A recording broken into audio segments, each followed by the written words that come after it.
ये वो वक्त आ गया है जब पुरुषों की मजबूती की हमें बात करनी पड़ रही है, वो बेचारे हो गए हैं क्या? बहुत सारी महिलाएं हैं जो अपने अधिकारों का दुरुपयोग कर रही हैं, एडवांटेज ले रही हैं। पड़ोसी के साथ हो जाए तो मॉलेस्टेशन केस लगा दो, बॉयफ्रेंड के साथ ब्रेकअप हो जाए तो रेप केस लगा दो। अगर इसी तरह से चलता रहा तो मेरे ख्याल से किसी दिन बवाल ज़रूर आएगा। कोई हाल फिलहाल का ऐसा मामला है जो बहुत विभत्स भी हो और जिससे सीख भी मिले?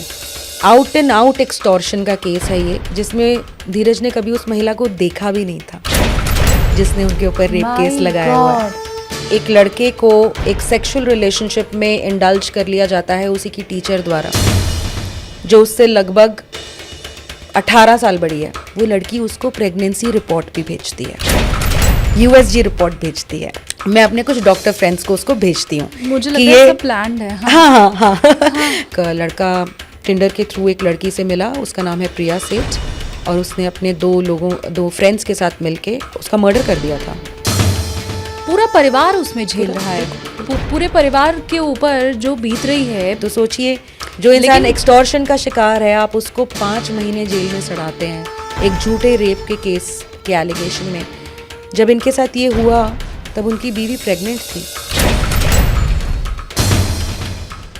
498 के जो केसेस हैं, जो क्रूअल्टी के केसेस हैं, दहेज, डोमेस्टिक वायलेंस के जो केसेस हैं, दुनिया भर के फर्जी केसेस हैं। क्या इससे पुरुष बच भी सकते हैं? बेंगलुरु में जॉब करने वाले 34 साल के अतुल सुभाष की कहानी भारत के हर घर तक पहुंच चुकी है।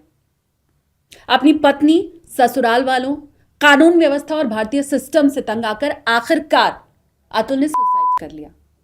अपने जीवन के अंतिम क्षणों में जो उन्होंने 1-1.5 घंटे का वीडियो बनाया, 40 पन्नों का नोट छोड़ा, उसके हर शब्द झकझोर देने वाले हैं। पर दोस्तों, अतुल सुभाष की ये कहानी ट्रेलर भर है। फर्जी रेप केस, फर्जी dowry case, dating app scam की पूरी पिक्चर आपके होश उड़ा देगी। सोशल मीडिया पर अतुल सुभाष को लेकर लोग अपने अपने ढंग से प्रतिक्रिया दे रहे हैं। गुस्सा है लोगों में। लोग ये भी कह रहे हैं कि अतुल की कहानी काश हमें पहले पता चल गई होती तो वो आज हमारे बीच होते, काश हम कुछ कर पाते। आप अतुल के लिए भले ही कुछ ना कर पाए हों, लेकिन उनके जैसे तमाम मर्द और लड़के हमारे बीच में मौजूद हैं। आज का पॉडकास्ट हम इसलिए लेकर के आए हैं ताकि अतुल सुभाष की कुर्बानी, उनका बलिदान व्यर्थ ना जाए। वो कानून जो भारतीय महिलाओं को सशक्त करने के लिए, न्याय दिलाने के लिए बनाए गए थे, अब उन्हीं कानूनों का इस्तेमाल करके चालाक महिलाएं सीधे साधे पुरुषों को फंसा रही हैं। अगले 60 मिनट तक अपनी कुर्सी की पेटी बांध कर रखिएगा, क्योंकि इस पॉडकास्ट में आपको तमाम अतुल सुभाष की कहानियां देखने को मिलेंगी और वो कहानियां आपको हैरान कर देंगी, स्तब्ध कर देंगी। नमस्ते एवरीवन, अपनी कुर्सी की पेटी बांध लीजिए, क्योंकि आप देखना शुरू कर चुके हैं take off with SKT. SKT यानी कि मैं, शालिनी कपूर तिवारी। किसी महिला के साथ, लड़की के साथ सबसे जघन्य अपराध अगर कोई हो सकता है तो वो है बलात्कार। लेकिन उसी बलात्कार का झूठा आरोप किसी पुरुष पर लगा देना, ये उसके साथ सबसे विभत्स कृत्य होता है। लेकिन फैशन हो गया है आजकल कि बॉयफ्रेंड के साथ अगर ब्रेकअप हो गया तो उस पर रेप के चार्जेस लगा दो, पड़ोसी के साथ लड़ाई हो गई तो छेड़खानी का आरोप लगा दो, घर में सास के साथ, ननद के साथ, पति के साथ नहीं बन रही है तो दहेज उत्पीड़न का आरोप लगा दो। अनगिनत ऐसे मामले हमारे आसपास इस वक्त चल रहे हैं। पुरुषों के लिए डेडिकेटेड आज का पॉडकास्ट है ही, लेकिन महिलाओं को भी ये देखना जरूरी है, क्योंकि आपके घर में जो भी पुरुष हैं, आपका बेटा, आपका पति, आपका दोस्त, उन सबको शायद सलाह की ज़रूरत होगी और इस पॉडकास्ट के बाद शायद आप वो दे पाएंगे। तो गौर से इस पूरे पॉडकास्ट को आप देखिए, ताकि जीवन का वो सफ़र जिसे बड़े अच्छे से आपने टेक ऑफ किया था, उसकी क्रैश लैंडिंग ना हो जाए। जो मेहमान आज हमारे साथ हैं बहुत ख़ास हैं। एकम न्याय फाउंडेशन की डायरेक्टर हैं, फिल्म मेकर हैं, एक्टिविस्ट हैं। मैं और आप, हम दोनों मिलकर स्वागत करते हैं, बोर्डिंग पास देते हैं। दीपिका भारद्वाज जी हमारे साथ हैं। बहुत स्वागत है दीपिका जी आपका। Thank you so much Shalini, what a beautiful beginning. Deepika ji, कोशिश हमारी यही है कि ये जो ब्यूटीफुल बिगनिंग की आपने बात की, लोगों की ज़िंदगी में ऐसे ही ब्यूटीफुल एंडिंग भी हो, और हम आज वही काम करने जा रहे हैं। 2 महिलाएं मिलकर पुरुषों की बात करने जा रही हैं। श्योर। सबसे पहली चीज़ ये कि आज के ज़माने में हमने, क्योंकि फेमिनिज़्म के साथ शुरुआत की थी, महिलाओं को जागरूक करने, मजबूत करने की बात की थी, और ये वो वक्त आ गया है जब पुरुषों की मजबूती की हमें बात करनी पड़ रही है। वो बेचारे हो गए हैं क्या?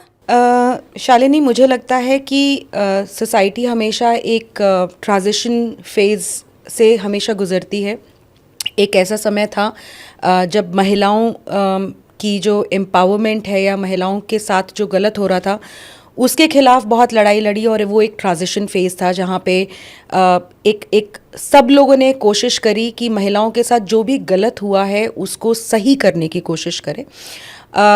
मुझे लगता है कि आज के समय पे सोसाइटी उस ट्रांजिशन फेज़ में, और ये ट्रांजिशन फेज़ कोई 1 साल 2 साल का नहीं होता, ये ट्रांजिशन फेज़ 15 साल 20 साल 25 साल 30 साल तक का भी हो सकता है, या उससे ज़्यादा भी हो सकता है, जहाँ पे सोसाइटी धीरे धीरे चर्न लेती है। बहुत ही पैल्पेबल नहीं होता है वो चेंज, पॉकेट्स में हो रहा होता है तो लोगों को पता नहीं चलता है, बट सडनली एकदम से फूटता है। जैसा कि मैं अगर एग्जांपल दूं तो 2012 में, हालांकि महिलाओं के साथ अपराध हमेशा से होते आ रहे हैं, लेकिन 2012 में सडनली एक गुबार उठा पूरे के पूरे समाज का कि ये हो क्या रहा है, we need to end this, we need to change this, you no.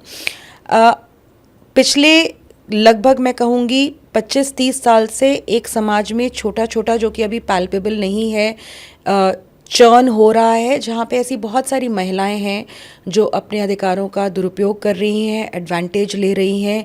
धीरे धीरे वो चीज़ स्प्रेड होती जा रही है। जैसा आपने कहा स्टार्टिंग में कि भैया पड़ोसी के साथ हो जाए तो मॉलेस्टेशन केस लगा दो, बॉयफ्रेंड के साथ ब्रेकअप हो जाए तो रेप केस लगा दो। ये नंबर्स अभी बहुत ज़्यादा नहीं है, बट धीरे धीरे सब लोगों को महसूस होना शुरू हो रहा है। तो बिल्कुल आपके जवाब में कहूँगी कि यस, पुरुष आज के समय पे, आई डोंट नो कि हम लोग को बेचारा कहना चाहिए या नहीं, बिकॉज जैसे वो टर्मिनोलॉजी किसी महिला के लिए गलत है कि आप उसको अबला नारी बेचारी क्यों बोलो। A victim is a victim and you need to resolve their problems rather than you know calling themselves a victim या फिर उनको पिटी करने के लिए। तो मैं बेचारा नहीं करूँगी, मैं यही बोलूँगी कि they are victims of circumstances, victims of laws, victims of provisions that were made for good intent but now are being misused, and unfortunately there is nobody who wants to even listen to these things when it comes to जो हमारी authorities हैं या जो हमारे law makers हैं। तो क्योंकि churn जो है, क्योंकि जो जिन पॉकेट्स में या जिन सेगमेंट्स में ये हो रहा है वो भी पैल्पेबल नहीं हुआ है, तो एक वो बवाल नहीं है। बट अगर इसी तरह से चलता रहा तो मेरे ख्याल से किसी दिन बवाल ज़रूर आएगा, शालिनी। और जैसा आपने कहा, एक कोई मैं कल गाज़ियाबाद पुलिस के लिए अपनी डॉक्यूमेंट्री इंडिया सन्स की स्क्रीनिंग कर रही थी, तो वहाँ पे कमिश्नर ऑफ पुलिस हैं अजय कुमार मिश्रा जी, बहुत ही ज़्यादा अच्छे उम्दा ऑफिसर हैं, और झूठे केसेस जो होते हैं उनको उतनी ही उनकी तरफ उतना ही उनका सीरियसनेस होता है जितना एक्चुअल क्राइम अगेंस्ट वुमेन में होता है। और मुझे लगता है कि एक्चुअल जस्टिस, रियल जस्टिस वही है कि आप दोनों पक्षों को सुन के और न्याय करो, और गलत को आप ख़त्म करो, ना कि जेंडर को। तो उन्होंने भी कहा कि मिनिस्क्यूल नंबर नहीं है ये, अब ये एक सब्सटैंशियल नंबर है, ये लोगों की लाइफ्स को डिस्ट्रॉय कर रहा है, और बहुत सारे ऐसे लोग हैं जिनकी लाइफ को पूरी की पूरी तरह तबाह कर देता है और इररिवर्सिबल कॉन्सिक्वेंसेस को लीड कर रहा है। ऐसी पोजीशन में एक इंसान को ले जाना जहाँ से वो वापस नहीं आ सकता। तो this is serious, it is very important for police officers to fairly investigate. तो इन क्रक्स बहुत सारे ऐसे आदमी हैं जिनको मदद की ज़रूरत है। मदद से पहले उनको कोई इंसान एज ए ह्यूमन बीइंग सुन ही ले, उसकी भी बहुत ज़्यादा ज़रूरत है। तो यस, या उनकी कहानी पर भरोसा ही कर ले। अमूमन तो हमें लगता है कि कह रहा है तो झूठ बोल रहा होगा, गलत बोल रहा होगा, औरत ऐसा कैसे कर सकती है। मैं अपने व्यूवर्स को भी कहूँगी कि आपके लिए कमेंट सेक्शन खुला है। आपके आसपास अगर कोई भी ऐसा केस हुआ है, आपकी फैमिली में हुआ है, या अगर आप ऐसे किसी केस को देख रहे हैं जहाँ पर पुरुष का उत्पीड़न किया जा रहा है तो वो कमेंट में हमें ज़रूर बताइए। और दीपिका जी तो हमेशा ही पुरुषों के लिए लड़ती रही हैं और दाद देती हूँ मैं आपकी इस बात की भी।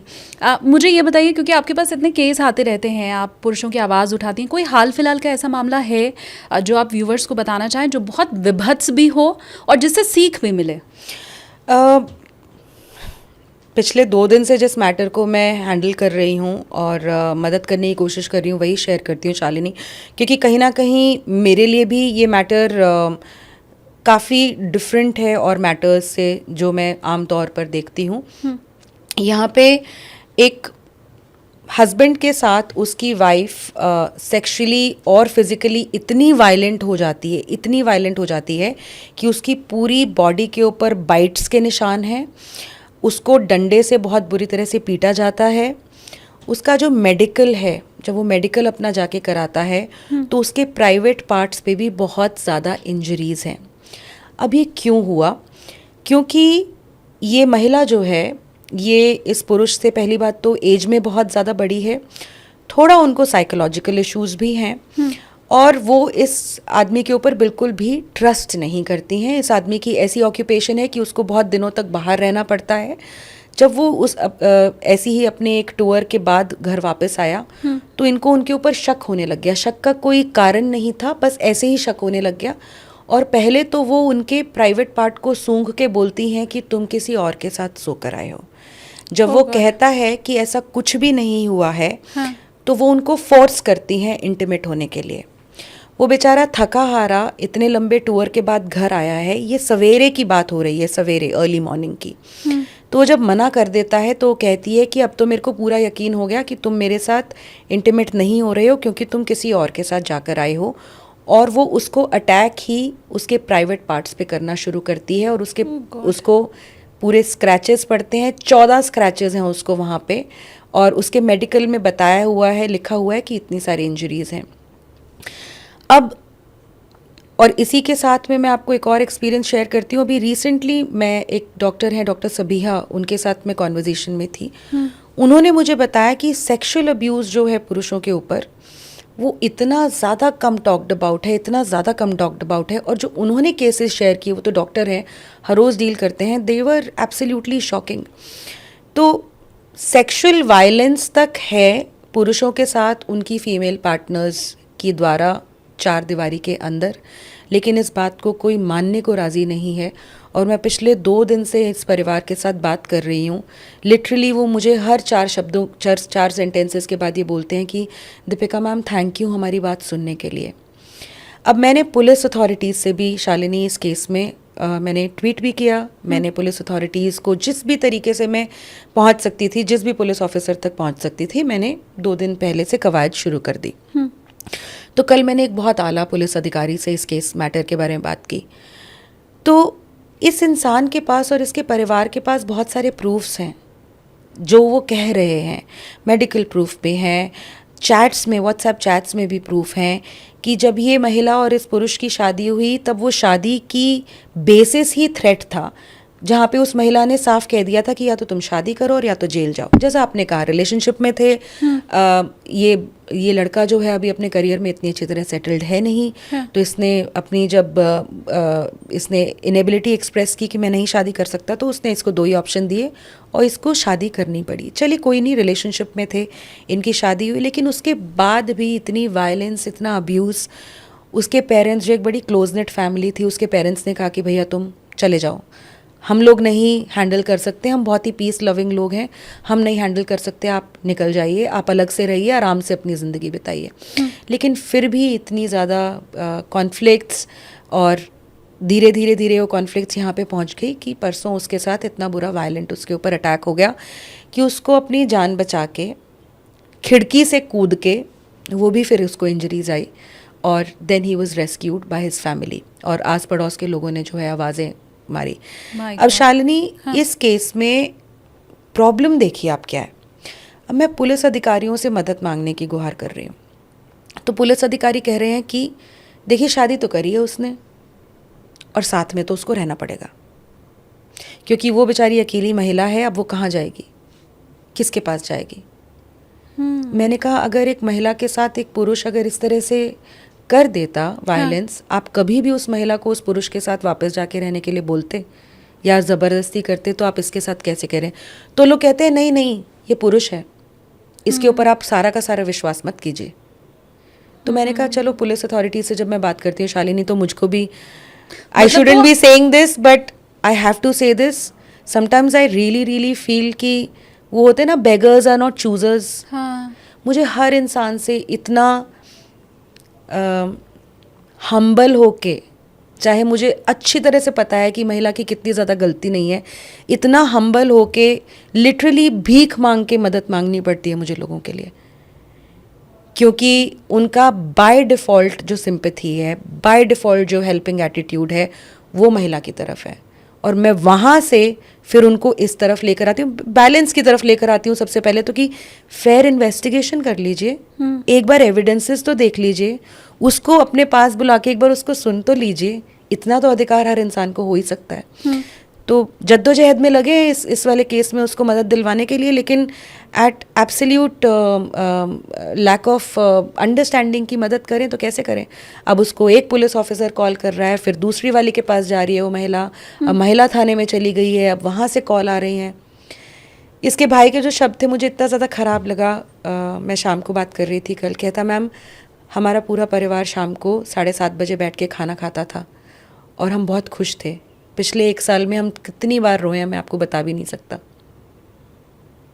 और हमारा पूरा का पूरा फैमिली डिस्ट्रॉय हो गया है। और इनफैक्ट कल परसों मैंने एक रेडिट पे पढ़ा, बहुत ही ज़्यादा पेनफुल एक्सपीरियंस था। किसी बहन ने शेयर किया हुआ था कि कैसे वो एक बहुत क्लोज नेट फैमिली थे और उसके भाई के ऊपर उसकी गर्लफ्रेंड ने झूठा रेप केस लगाया है, और उस लड़की ने उसको मैसेज भेजा कि मैं तुम्हारे को जेल भेज के और तुम्हारी ज़िंदगी बर्बाद करके ही दम लूँगी। और वो लड़का महीनों तक जेल में था, और जो बाहर आया है तो he has move to another city और अपने परिवार से कुछ बहुत ज़्यादा बात नहीं करता है। शर्मिंदा महसूस करता है कि उसने अपने परिवार के ऊपर इस तरह का एलिगेशन लगाया, या पहला इंसान है वो अपने पूरे परिवार में जो जेल गया। और वो बहन जो है वो लिखती है कि मुझे समझ में नहीं आता कि मैं अपनी फैमिली को दोबारा से वैसे ही कैसे करूं। तो एंडलेस केसेस बहुत मुश्किल है। और इसीलिए मैंने शुरू में आपसे कहा था कि आप अगर महिला हैं तब भी इस पॉडकास्ट को देखिए। आज के पहले क्या होता था कि जो माएँ होती थी ना, वो बेटियों को कहती थी कि लड़कों से दूर रहना, वो बेटियों को कहती थी कि रात में जल्दी घर आना, वो बेटियों को कहती थी कि अफेयर अगर चलाया तो तुम्हारा ही नुकसान होगा, लड़के का तो कुछ नहीं बिगड़ेगा, वो चला जाएगा, उससे उसके कैरेक्टर सर्टिफिकेट कोई नहीं मांगेगा। अब वक्त बदल रहा है। आप अगर एक बेटे की माँ भी हैं तो उसे ये समझाने का वक्त आ चुका है कि लड़कियों से दूर रहना, चालाक लड़कियों से दूर रहना। पर बड़ी बात यह कि चालाक है लड़की या वाकई जेन्युइन है, कैसे पता चलेगा? मैं आपने जो ये बात बोली ना, इमीडिएटली मेरे दिमाग में जो केस है ना शालिनी, इतना ज़्यादा ख़राब लगता है मुझे। 2 केस आपको बताती हूँ जहाँ पे पेरेंट्स को बहुत ज़्यादा अवेयर होने की ज़रूरत है। एक केस बताती हूँ जहाँ पे एक लड़के को एक सेक्सुअल रिलेशनशिप में इंडल्ज कर लिया जाता है उसी की टीचर द्वारा, जो उससे लगभग 18 साल बड़ी है। My God. यस। और वो लड़का कॉलेज गोइंग है और ये उसी कॉलेज में पढ़ाती हैं। और उसके बाद ये कहती हैं, जब उसके पेरेंट्स तक बात पहुंच जाती है तो ये कहती हैं कि आप मेरी इससे शादी कराओगे। और वो लड़का जो मुश्किल से अभी माइनर से मेजर हुआ है, हाँ।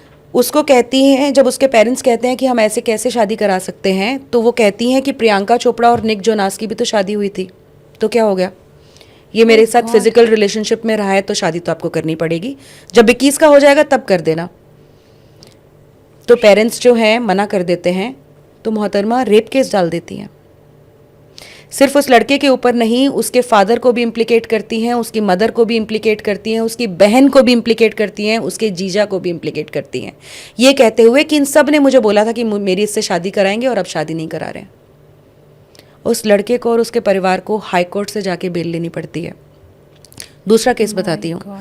कॉलेज गोइंग लड़का, उसकी ऑलरेडी गर्लफ्रेंड है, एक लड़की जो उसकी जूनियर है उनके साथ उठने बैठने लग जाती है, बहुत ज़्यादा इफेक्शन हो जाता है उसको इस लड़के के लिए फॉर सम रीजंस। ये लड़का बहुत अच्छी तरह से समझा देता है कि मेरी गर्लफ्रेंड है। ये मैं 19-20 एज ग्रुप की केसेस की बात कर रही हूँ शालिनी, मैरिड और ये 25-30 भी नहीं, बहुत ही मुश्किल से अडल्टहुड में आए हुए। ये लड़का कह देता है कि मैं I can not become your boyfriend और समथिंग, मैं मुझे मेरी गर्लफ्रेंड बहुत अच्छी लगती है और मैं नहीं कुछ कर सकता हूँ। ठीक है, एक पार्टी होती है जिसमें लोग सारे के सारे होते हैं, कम से कम भी वहाँ पे 7-8 लोग होते हैं उस पार्टी में। आराम से लोग गप्पे वप्पे मारते हैं, एक बर्थडे शायद किसी का होता है, वो सेलिब्रेट करते हैं। ये मोहतरमा खुद अल्कोहल लेकर आती हैं वहाँ पे। शी वॉन्ट्स टू ड्रिंक, शायद थोड़ी ज़्यादा हो जाती है तो थोड़ा सा इनको चढ़ जाती है। वहाँ पे लड़कियाँ भी हैं, सबके सामने वो पास आउट हो जाती हैं। सबसे बात की जाती है कि उनको वापस हॉस्टल में जाना था लेकिन वो नहीं जा पाएंगी, अगले दिन आ जाएंगी। लेकिन उसके बाद इस लड़के के ऊपर इल्ज़ाम लगाया जाता है कि उस दिन उस जगह जब इतने सारे लोग थे तब इस लड़के ने उसके साथ ज़बरदस्ती करने की कोशिश की और उस लड़के को बताया जाता है कि या तो तुम इसका प्रपोजल एक्सेप्ट कर लो और नहीं तो ये तुम्हारे खिलाफ एलिगेशन लगा देगी।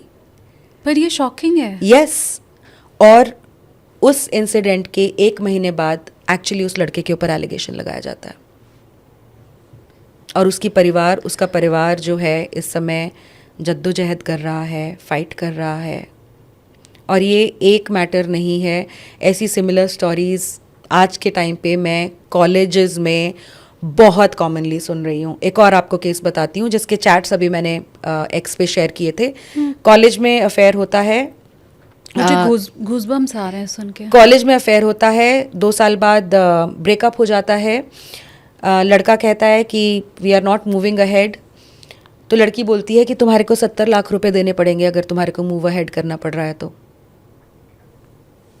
My God. और लड़का बोलता है कि मैं अपने आप को बेच भी दूंगा तो भी मैं 70 लाख रुपए जुटा नहीं पाऊंगा, तो उसके ऊपर रेप का केस लगा दिया जाता है। अभी हम कोशिश कर रहे हैं कि उस लड़की के खिलाफ भी एक्सटॉर्शन की कंप्लेंट हमारी तरफ से दर्ज कराई जाए। और मैं तो I can just go on and on. एक और केस है, वही 22-23 साल के बच्चे, इंस्टाग्राम पे दोस्ती हुई है, 5-6 महीने दोस्ती चली है, उसके बाद लड़की ज़बरदस्ती करती है कि मिलना है मिलना है मिलना है, लड़का बोलता है कि नहीं मिलेंगे। लड़की पहुंच जाती है उसके प्लेस ऑफ पोस्टिंग पे, अच्छा, और कहती है कि मैंने होटल ले लिया है, तुम यहाँ पर आ जाओ। और लड़का बोलता है कि मैं नहीं आऊँगा। और उसके बाद इन दोनों का वो इतनी ज़्यादा पॉजेसिव हो जाती है तो लड़का बोलता है कि भैया मुझसे नहीं हो रहा है, मेरे से नहीं ये रिलेशनशिप कंटिन्यू होगा। तो लड़की बोलती है तुमने तो मेरे साथ प्यार किया है, तुमने मेरी ज़िंदगी बर्बाद कर दी है, शादी करनी पड़ेगी। और वो लड़का गवर्नमेंट जॉब में होता है, बेचारा बहुत ज़्यादा डर जाता है। तो लिखित में एक कॉम्प्रोमाइज़ उनके बीच में हो जाता है कि 2 साल बाद शादी करेंगे, लेकिन वो लड़का ऑब्वियसली ज़बरदस्ती में ही शादी कर रहा होता है। तो लड़का फिर इवेंचुअली उसको बोलता है कि मैं नहीं करूँगा शादी, और अगर ऐसे धमकियों से शादी करनी है तो मैं नहीं करूँगा शादी। तो मोहतरमा जो है उसको बोलती हैं कि तुमने मेरा इतना टाइम वेस्ट किया है, 25 लाख रुपए तुम्हारे को मेरे को देने पड़ेंगे, क्योंकि मेरे पिताजी तो IPS ऑफिसर्स के मेरे पास रिश्ते लेकर आ रहे थे जो कि मैंने ठुकरा दिए तुम्हारी वजह से। ये मैं सुनी हुई बातें नहीं बोल रही हूँ शालिनी, ये सारी बातें चैट्स में हुई हैं, रिकॉर्डिंग सुनी है जिसमें लड़का रो रहा है और कह रहा है कि मैं 25 लाख रुपए सब कुछ बेच दूं तो भी नहीं मैं तुम्हें दे सकता। तो कहती है तो क्या हो गया, किडनी बेच दो, अपना घर बेच दो, मुझे नहीं पता कहाँ से लेकर आओगे। I wish I could put out these evidences, these are absolutely appalling evidences. But मैंने इस लड़के को मदद करी, मैंने ट्वीट किए, वो जो अनडिनाएबल प्रूफ्स उसके पास थे, पुलिस को टैग किया, और मैंने कहा कि एक बार इस लड़के के एविडेंसेस देख लीजिए, आप एक बार इस लड़के के एविडेंसेस देख लीजिए। Thankfully a very very nice police officer, he said Deepika इतना भी ब्लैक एंड वाइट नहीं है, ग्रे है थोड़ा केस। मैंने कहा सर अगर ग्रे है तो कम से कम उसको अरेस्ट मत करो, अगर गिल्टी होगा तो सज़ा मिल जाएगी ना इवेंचुअली, है ना। तो मिलना चाहिए, हाँ, अगर गिल्टी होगा सज़ा मिल जाएगी ना, फिर जेल में सड़ेगा। बट ग्रे है तो फिर उसको अरेस्ट मत करो ना, उसकी जॉब चली जाएगी। 24 घंटे से ज़्यादा अगर लड़का जेल में रहे उसकी जॉब सस्पेंड हो जाता है वो। Thankfully he did not arrest him. We were able to obtain stay on arrest from high court और now that boy is fighting the case. पर ऐसे कितने लड़के हैं जिनके पास दीपिका भारद्वाज है, जिनके पास इतने नाइस पुलिस ऑफिसर हैं, जिनके केस को सुना जा रहा है, जिनके एविडेंस को माना जा रहा है. सिंपल है, लड़का लड़की लिव इन रिलेशनशिप में है, या अगर उनके बीच में कभी भी कोई रिलेशन रहा है तो गलत लड़का ही रहा होगा. लड़की बेचारी क्या कर सकती है? तो लड़की तो ऐसा तो बड़ी बात यह है कि लड़का क्या करे, क्या बात करना बंद कर दे? ऐसे तो फिर लड़कियां ऑफिस में बॉस के ऊपर एलिगेशन लगा सकती हैं, अपने मेल कोलीग के ऊपर एलिगेशन लगा सकती, किसी के ऊपर भी लगा सकती हैं. इनफैक्ट मैंने देखा है आपने वो डेटिंग ऐप वाली जो मैं आपको केस बताती हूँ शालिनी, ज़्यादा समय नहीं लगाऊंगी, बट मैंने अभी एक केस मैटर रिजॉल्व किया, मतलब actually saved a guy from false rape case from the beginning till the end. उसका हाथ पकड़ के, लिटरली हाथ पकड़ के, मैं उसके साथ कम से कम भी 5 बार पुलिस स्टेशन गई हूँ, खुद पुलिस ऑफिसर से, आला अधिकारियों से बात करने, क्योंकि ये लड़का आर्मी में था और मुझे लगता है कि जो लोग हमारी जान की रक्षा करते हैं उनकी जान की रक्षा हमारे को भी करने की ज़रूरत है. ये लड़का एक मैट्रिमोनियल ऐप पे एक लड़की से मिलता है. अब मैट्रिमोनियल ऐप पे अगर आप किसी से मिलो ना तो, और अगर फिर उसके बाद ये रेप केस पड़ जाए कि इसने मुझे शादी का झांसा दिया था, तो बहुत मुश्किल है लड़के के लिए बचना, क्योंकि मैट्रिमोनियल ऐप पे मिले हो.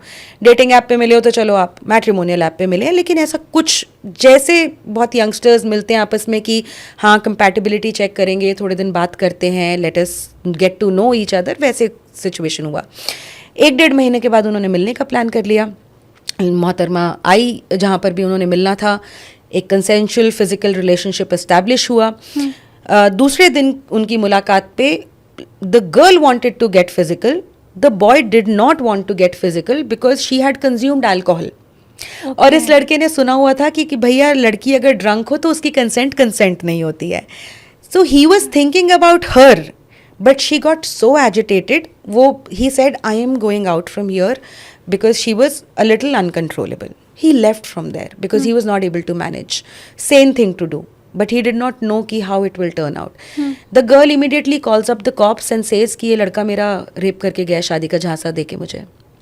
But she did not press a complaint or something. She just wanted to scare him. और ये स्केयर करना आप सोच नहीं सकते शालिनी किस लेवल तक हो सकता है कि उसके 4 दिन बाद वो लड़की उसको ये बोलना शुरू कर देती है कि मैं प्रेग्नेंट हूँ.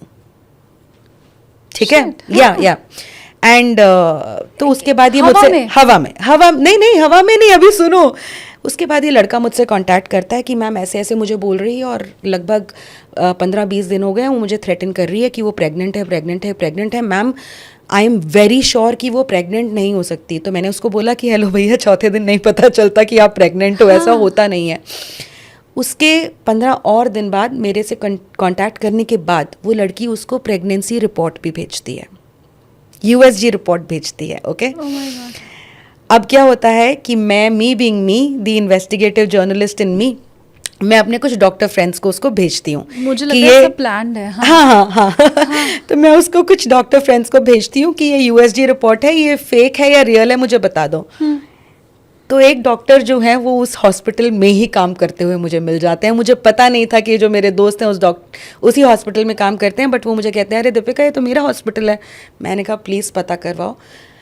हम पता जब करवाते हैं उस USG रिपोर्ट का, तो शालिनी पता चलता है कि वो प्रेगनेंसी उस लड़की की पिछले साल की है, किसी और लड़के के साथ है, जहाँ पे वो 7 बार उस हॉस्पिटल में उसी प्रेगनेंसी के लिए गई थी. अब बच्चा हुआ या नहीं हुआ हमें नहीं पता, हमें लगता है कि मोस्ट लाइकली बच्चा हुआ होगा, but that was not our concern. But it was proven beyond doubt that the pregnancy report was fake. उस लड़की में इतनी हिम्मत थी कि फेक प्रेगनेंसी रिपोर्ट उसने प्रोड्यूस करी है, उसके बावजूद भी इस लड़के की ऑर्गेनाइजेशन में उसने कंप्लेंट कर दी.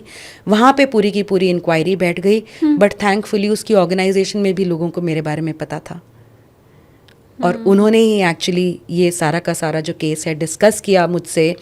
और फिर उसके बाद हम लोग कंक्लूजन पे पहुँचे कि सब कुछ फेक है, सब कुछ फ्रॉड है. But the audacity of that girl, वो फिर भी थ्रेटन करती रही, फिर भी महिला थाने में फ़ोन करती रही कि आप इसको बुलाओ, नहीं तो मैं रेप का कंप्लेंट करूँगी. But thankfully eventually we were able to scare her off enough कि भैया अगर आप करोगे तो फिर आपके ऊपर भी क्या होगा, you please understand, because you have produced absolutely fake pregnancy report and we were able to save him. तो जो लोगों की धारणा है ना कि लड़की तो बेचारी और वो क्या ही कर सकती है, लड़कियां बहुत आगे निकल गई हैं शालिनी, बहुत आगे. और ये मतलब शुरू में मैंने मेंशन नहीं किया था व्यूअर्स को कि ये एजुकेशनल पॉडकास्ट है, पर ये एजुकेशनल पॉडकास्ट है. मतलब डेटिंग ऐप पर जब लड़का लड़की मिलते हैं और लड़के के साथ कुछ हो जाता है तो आप बहुत आराम से ये कह सकते हैं कि डेटिंग ऐप पे जाओगे तो यही सब होगा, और क्या होगा, क्या ज़रूरत थी डेटिंग ऐप पर जाने की, क्या ज़रूरत थी पब में मिलने की लड़की से.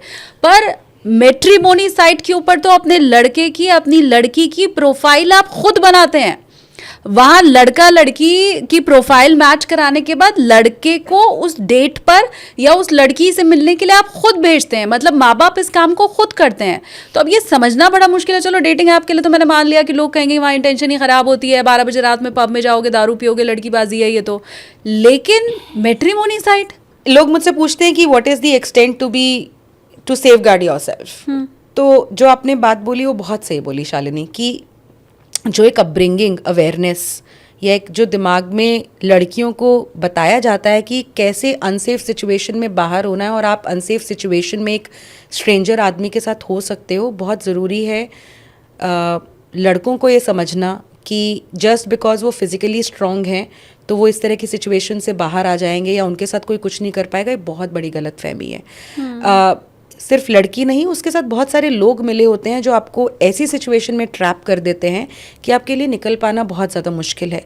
और कानून जो है सबसे, मुझे तो लगता है कि सबसे ज़्यादा कानून की प्रॉब्लम नहीं बोलूँगी मैं, कानून जो है वो एक अच्छे इंटेंट के लिए बनाए गए हैं. ऑब्वियसली किसी महिला के साथ ऐसा होता है तो उसको न्याय मिलना ही चाहिए और कानूनों की ज़रूरत है. लेकिन इम्प्लीमेंटेशन इज़ वेयर जहाँ पे थोड़ी प्रॉब्लम बहुत ज़्यादा है. जब पुलिस ऑफिसर्स को पता है कि लड़का गलती पे नहीं है, उसको गलत फंसाया जा रहा है, तो ये उनकी जिम्मेदारी बनती है कि दूध का दूध और पानी का पानी नहीं. पर पता कैसे चले, कोई भी जो भी जिसने क्राइम किया वो ये थोड़ी बोलेगा कि हाँ मैंने किया है. जी जी. अगर लड़के के ऊपर कोई भी लड़की कोई भी चार्ज फाइल कर रही है तो लड़का खुद तो बोलेगा नहीं कि हाँ लड़की ठीक कह रही है, मैंने रेप किया. तो वो समझ पाना पुलिस ऑफिसर के लिए भी बड़ा मुश्किल होता होगा कि कौन सच्चा कौन झूठा.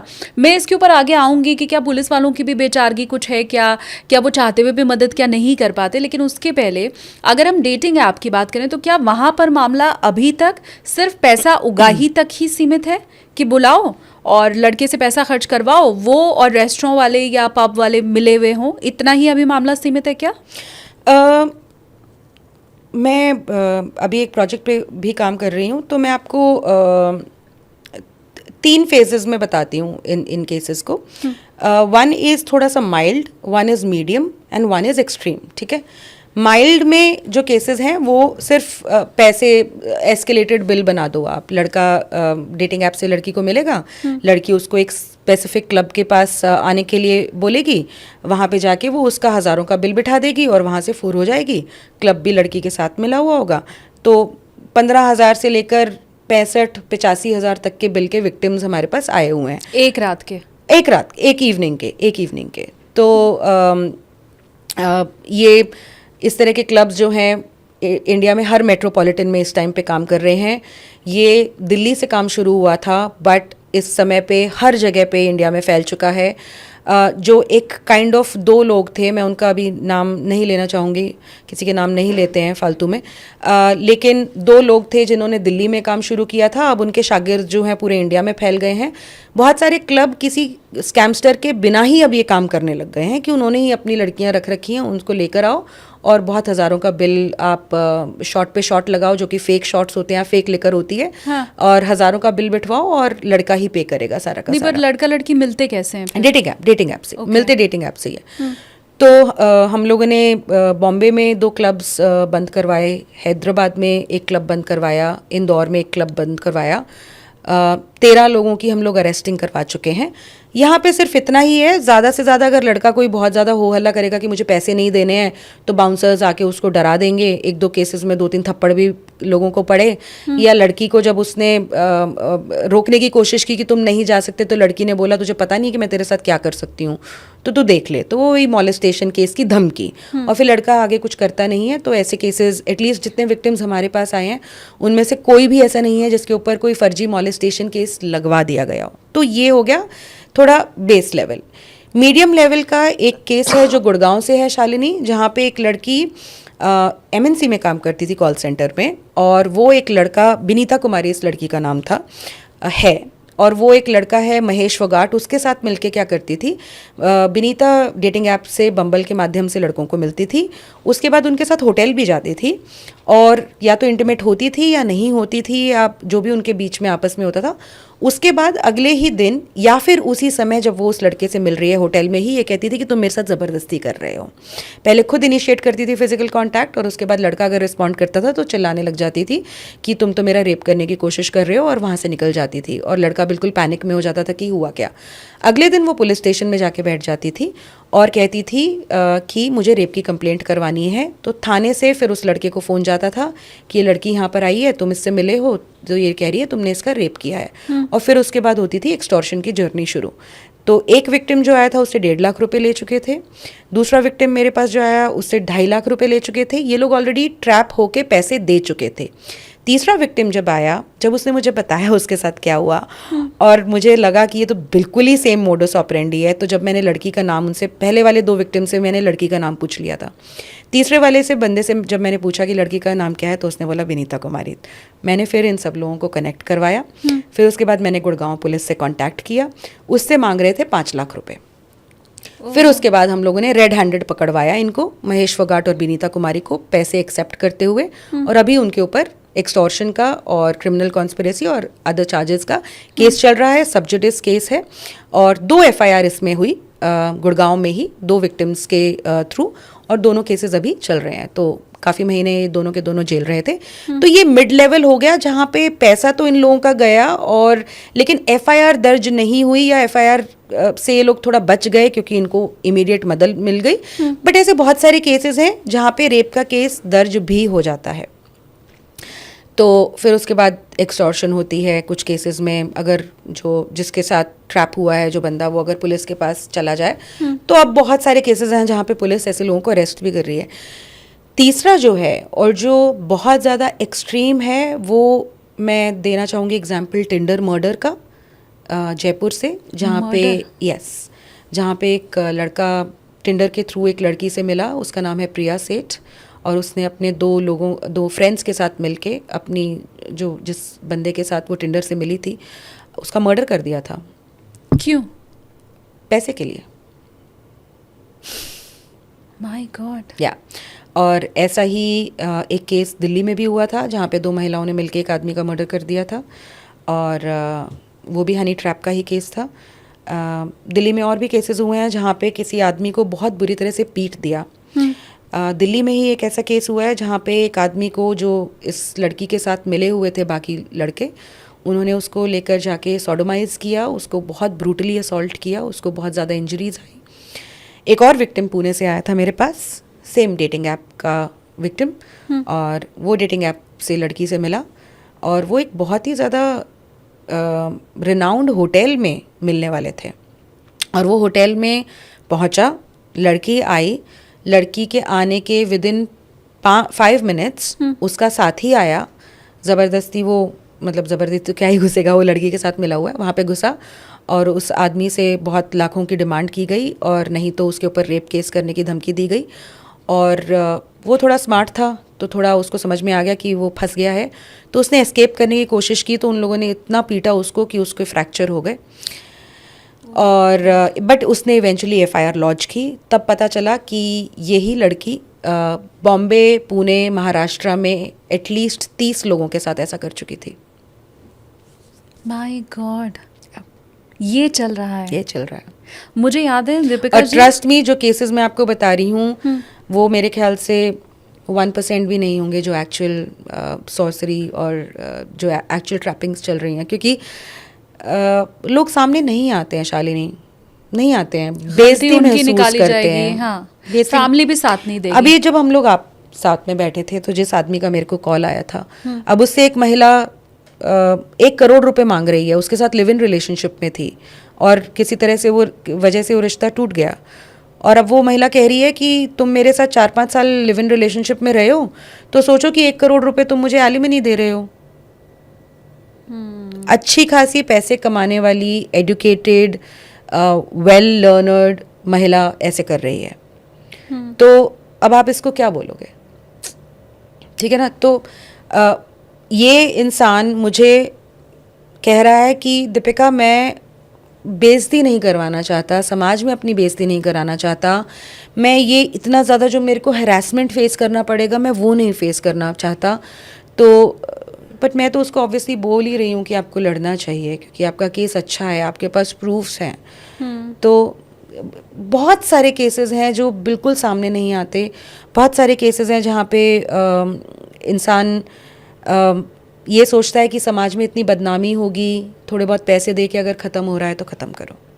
मुझे याद है एक समय था दीपिका जी जब रेप केसेस फाइल नहीं किए जाते थे क्योंकि समाज लड़की के ऊपर आज उंगली भी, उठाएगा आज भी। कि उसी की गलती रही होगी या वो कहते हैं ना कि धुआं अगर निकल रहा है तो कहीं तो आग लगी होगी, मतलब गलती हमेशा लड़की की। तो वो अब लड़कों के साथ हो गया है कि समाज उनकी गलती निकालेगा। वो वक्त भी मुझे याद है जब अगर कोई वाकई आपसे प्यार कर रहा है कोई लड़का और आपको प्रपोज कर रहा है तो आपको ट्रस्ट नहीं होता था। Yes. क्योंकि आमने सामने अगल बगल जितने भी लड़के होते थे वो सभी लड़की को फंसाने वाले होते थे, ये तो मतलब एडवांटेज उठाने वाले होते थे। हाँ, तो आज भी होते हैं। Let's not fool ourselves. हाँ। बहुत सारे लड़के हैं जो आज भी who are looking for quick hookups या फिर कोई रिस्पॉन्सिबिलिटी नहीं लेनी है या एडवांटेज लेना है।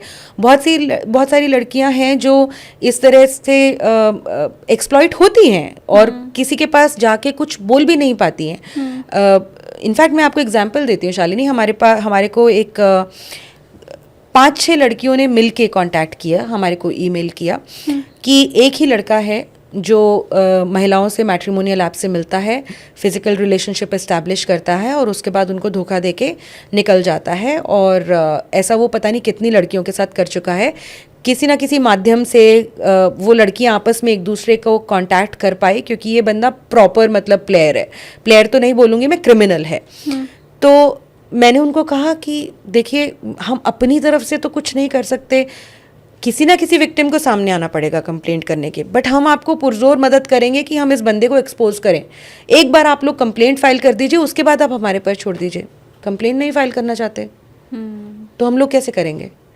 तो ऐसे हैं, बहुत सारे पुरुष हैं आज भी समाज में जो ये कानून जो आए हैं ऑब्वियसली इसीलिए आए हैं ना कि ऐसे पुरुषों को टैकल किया जाए, बट अनफॉर्चुनेटली लोगों को ये समझ में आता है कि किस तरह से इनोसेंट लोगों को भी आप फंसा सकते हैं और अनफॉर्चुनेटली बहुत सारे लोग उसमें फंस रहे हैं। तो अब इतनी बातें होने के बाद क्या इसका कोई रास्ता भी है? क्या इससे पुरुष बच भी सकते हैं? मतलब क्या किसी से फ़ोन पे बात करने के पहले, किसी से मिलने के पहले कोई एग्रीमेंट साइन कर लिया जाए कि जब हम तुम्हारे साथ रिलेशनशिप में, ठीक है तुम करती होगी हमसे प्यार, मेरे को बहुत भरोसा है तुम्हारे ऊपर, पर जी ये कागज़ रहा मेरे वकील ने दिया, इस पर पहले दस्तखत करके दो तब आगे बात बढ़ाएंगे। तो ऐसा हो सकता है? मुझे या लगता ये है- करना चाहिए? मुझे लगता है लिव इन रिलेशनशिप्स में डेफिनेटली करना चाहिए। और मैं ये तो नहीं बोलूँगी कि इसको कोर्ट की स्टैंप मिल गई है, लेकिन अब हम 2-3 केसेस ऐसे देख चुके हैं। हाल ही फिलहाल में बॉम्बे में एक केस आया था जहाँ पे एक आदमी को पहले तो एंटिसिपेटरी बेल मिली इसी ग्राउंड पे कि एक अग्रीमेंट था प्रॉपर ओके, उसके और उसके लोग लिए कर रहे हैं मतलब हाँ, आगे बढ़ चुके हैं। जी हाँ। जी जी बिल्कुल। मैंने उनके एडवोकेट को इंटरव्यू भी किया, मेरे यूट्यूब चैनल पे उनके साथ इंटरव्यू है।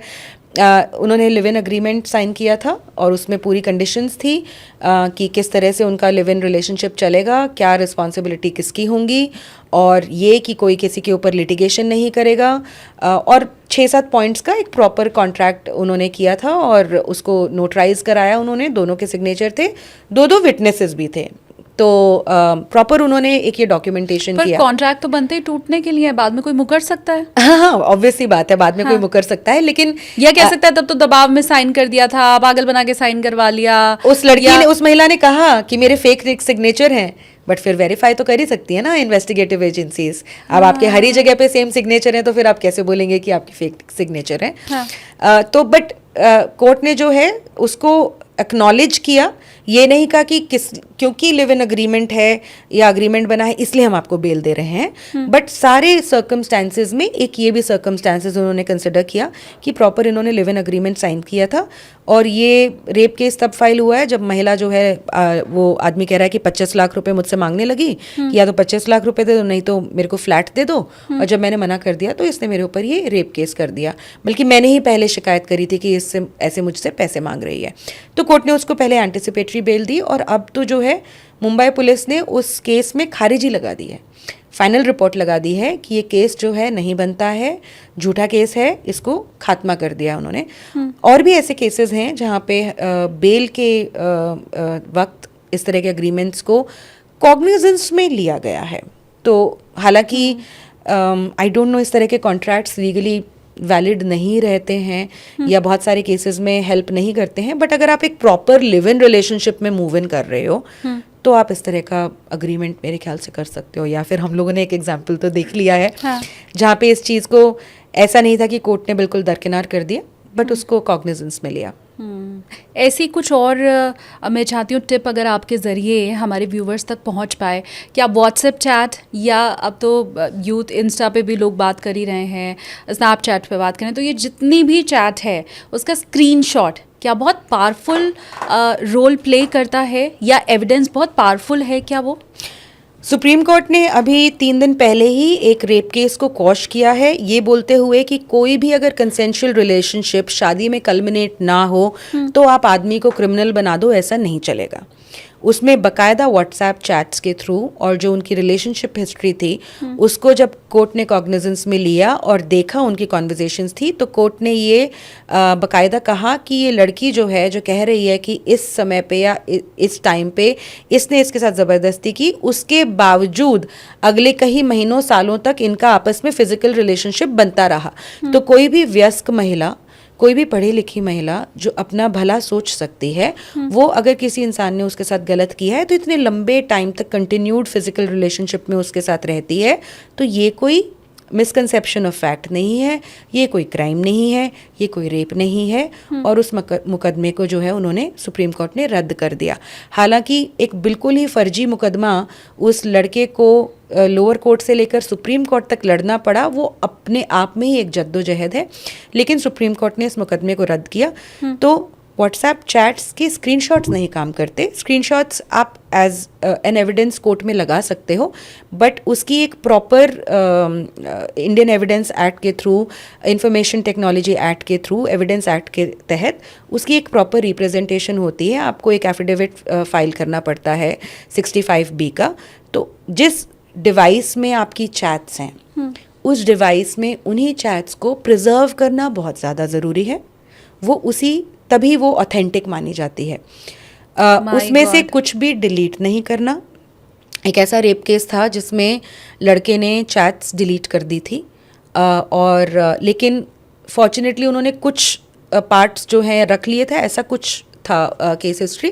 तो वहाँ पे ये चीज़ उसके अगेंस्ट गई कि भैया तुम्हारे पास, और शायद उसका फ़ोन गुम हो गया था, something like that, I remember, बहुत पुराना केस हो गया, बट फ़ोन गुम हो गया था हाँ शायद उस लड़के का। तो वो चैट्स उसके फेवर में काम नहीं कर पाई क्योंकि ओरिजिनल डिवाइस नहीं थी।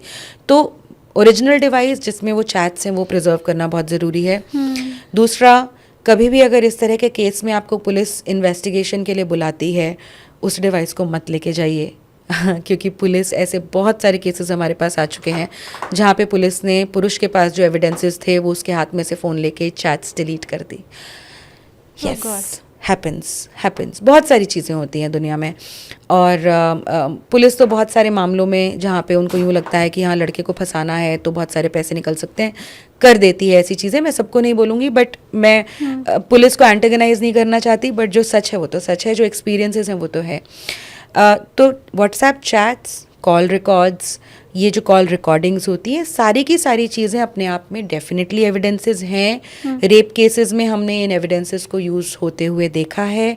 कोर्ट्स इनका कॉग्निजेंस डेफिनेटली लेती हैं, इनको एज एन एविडेंस देखती हैं, रिलीफ भी देती हैं, लेकिन बहुत ज़रूरी है कि आप इन एविडेंसेस को प्रिजर्व करके रखें और इनको प्रॉपरली अपने जो डिफेंस है उसमें आप यूज़ करें।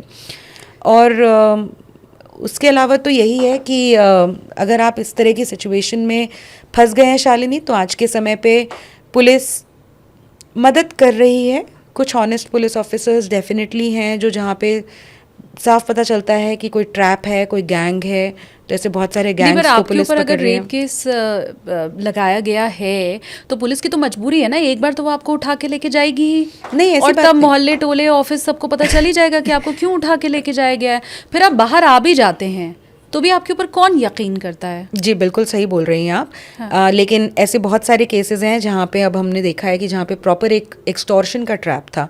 जो रिलेशनशिप के केसेस हैं वो थोड़े से कॉम्प्लिकेटेड होते हैं, लाइक आई सेड प्रीवियसली, थोड़ा ग्रे एरिया जहाँ पे रहता है। हाँ। तो लेकिन जब जहाँ पे एक्सटॉर्शन का एंगल आ जाता है और जहाँ पे लोग जाके कंप्लेंट कर रहे हैं, प्रॉपर एफआईआर करवाने की या फिर कंप्लेंट अपनी फाइल कर रहे हैं आला अधिकारियों से मिलके, वहाँ पे इस तरह के एक्सटॉर्शनिस्ट को अरेस्ट भी किया जा रहा है। अभी पिछले 1 महीने में ही हम लोगों ने मेरे ख्याल से 6 या 7 ऐसे केसेस देखे हैं जहाँ पे ऐसे गैंग्स को धरपकड़ लिया है पुलिस ने। अच्छा, एक केस जिसके ऊपर अभी तक हमने बात नहीं की है वो है डाउरी वाला। या पहले तो मैं एक चीज़ पूछना एक चाहती चीज़ हूँ। बस कंप्लीट करना चाहूँगी, हाँ। Probably you can just add it to that. एक समय था जहाँ पे डाउरी केसेस में बिल्कुल इमीडिएट अरेस्ट हो जाते थे। लोग अपने आप को बहुत हेल्पलेस महसूस करते थे, किसी से बात नहीं करते थे और किसी को बताते नहीं थे इन केसेस में, और उस वजह से एक्सट्रीम सिचुएशंस बहुत सारी हम लोगों ने देखी। आज के टाइम पे वो रेप के केसेस में वो माहौल बना हुआ है। मैं कोई भी अगर परिवार मुझे सुन रहा है आपके माध्यम से, मैं उनको सिर्फ यही बोलूँगी कि अगर कोई झूठा रेप केस आपके ऊपर लगा है तो सबसे बड़ी बैटल होती है एंटिसिपेटरी बेल या अपने आप को अरेस्ट से बचाना। बहुत ज़रूरी है ये, और अगर आप ये कर पाते हैं तो आपका केस काफ़ी लेवल तक निकल जाता है। बहुत एक वो ट्रायल जो है उसमें तो आपने जीतना ही है, क्योंकि आप अगर आपको झूठा फंसाया तो वो प्रूव नहीं कर पाएंगे, बट अपने आप को अरेस्ट से बचाना बड़ा ज़रूरी है। और इसीलिए मैं लोगों को यही बोलूँगी कि जैसे ही उनको थोड़ा सा हिंट भी होता है कि उनके ऊपर एफआईआर होने वाली है या उनको धमकी मिलती है, प्लीज़ एक अच्छे एडवोकेट से कंसल्ट ज़रूर कीजिए, अपनी लीगल स्ट्रैटेजी उनके साथ डिस्कस कीजिए, और अगर आपके ऊपर एफआईआर हो जाती है तो इमीडिएटली एंटिसिपेटरी बेल के लिए अप्लाई कीजिए और उस रिकॉर्ड्स को अवेल करने की कोशिश कीजिए। हो सकता है आपको लोअर कोर्ट से ना मिले, लेकिन हाई कोर्ट से हम देख रहे हैं कि आज के टाइम पे रेप केसेस में एंटिसिपेटरी बेल बहुत सारे लोगों को मिल रही है। हालांकि कोर्ट टू कोर्ट भी डिपेंड करता है और जज टू जज भी डिपेंड करता है। लाइक एक जज हैं जिनके बारे में मैंने सुना कि वो किसी को भी बेल नहीं देती हैं, चाहे कितना भी फर्जी केस ना हो। इनफैक्ट मैं आपके साथ शेयर करूंगी, फरीदाबाद का एक केस है शालिनी, जिसमें एक बिजनेसमैन से एक एक्सटॉर्शन गैंग ने, हनी ट्रैप गैंग ने 35 लाख रुपए ले लिए। My God, 35 lakh. हाँ, धीरज है इस इंसान का नाम। मैं पिछली जनवरी 2024 से अभी तक उनको मदद कर रही हूँ। इस गैंग के खिलाफ हम लोग एफआईआर भी दर्ज करा चुके हैं, इस लड़की और उसके साथ जो आदमी मिला हुआ था। आउट एंड आउट एक्सटॉर्शन का केस है ये, जिसमें धीरज ने कभी उस महिला को देखा भी नहीं था जिसने उनके ऊपर रेप केस लगाया हुआ है, कभी देखा भी नहीं था। यस। और उनको 5 महीने जेल में बिताने पड़े, क्योंकि जिनकी मैं बात कर रही हूँ वो किसी को बेल नहीं देती हैं, चाहे रत्ती भर भी प्रूफ ना हो कि इस आदमी ने कुछ गलत किया है, बस क्योंकि सिर्फ उसके ऊपर एक 376 का केस पड़ा हुआ है, बेल रिजेक्ट, और फिर उनको 5 महीने जेल में बिताने पड़े, और उसके बाद हाई कोर्ट से उनकी बेल हुई। और अब उस केस में उस गैंग के ऊपर एफआईआर हो गई है एक्सटॉर्शन की। तो सोचिए, जो इंसान एक्सटॉर्शन का शिकार है, आप उसको 5 महीने जेल में सड़ाते हैं। हाँ। एक झूठे रेप के केस के एलिगेशन में। जब इनके साथ ये हुआ तब उनकी बीवी प्रेग्नेंट थी, और जब जनवरी में पहली बार उन्होंने मुझे फ़ोन किया, बच्चे की तरह रो रहे थे वो शालिनी, बच्चे की तरह रो रहे थे। तो उन्होंने कहा, मैम बस मेरी बेटी मुझे बाहर ले आई है, अदरवाइज़ मैं पता नहीं क्या करता अपने साथ। और तब भी उन्होंने कहा कि अपनी बेटी का मुंह देख देख के मैं अपने आप को हिम्मत देता रहता हूँ। तो मैंने उनको बोला था, मैं आपसे प्रॉमिस करती हूँ कि मैं इन लोगों को जेल में भिजवा के रहूँगी, और मैं जेल में उन लोगों को भिजवा के रहूँगी। अभी तक अरेस्ट नहीं हुआ है, 2 महीने हो गए हैं एफआईआर हुए। फरीदाबाद का ये मैटर है, but I am very sure कि मैं उन लोगों को जेल में भिजवा के रहूँगी। एंटिसिपेटरी बेल उनकी हाई कोर्ट में कैंसिल हो गई है। बट आप सोचिए कितना आसान है शालिनी फंसाना। वो लड़की कहती है, 7 महीने पहले मैं मूवी देखने गई थी, तो ये लड़का मेरे साथ में बैठा था, इसने मुझे कोल्ड ड्रिंक दी।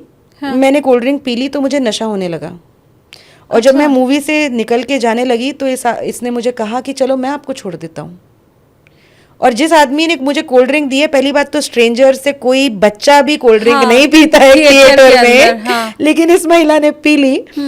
और फिर उसी आदमी की हेल्प ले रही है वो जाने के लिए, और कहती है कि उस मॉल में जिसकी पार्किंग में जाने कितने लोग होंगे, वहां पे जाके इस आदमी ने इसका रेप कर दिया।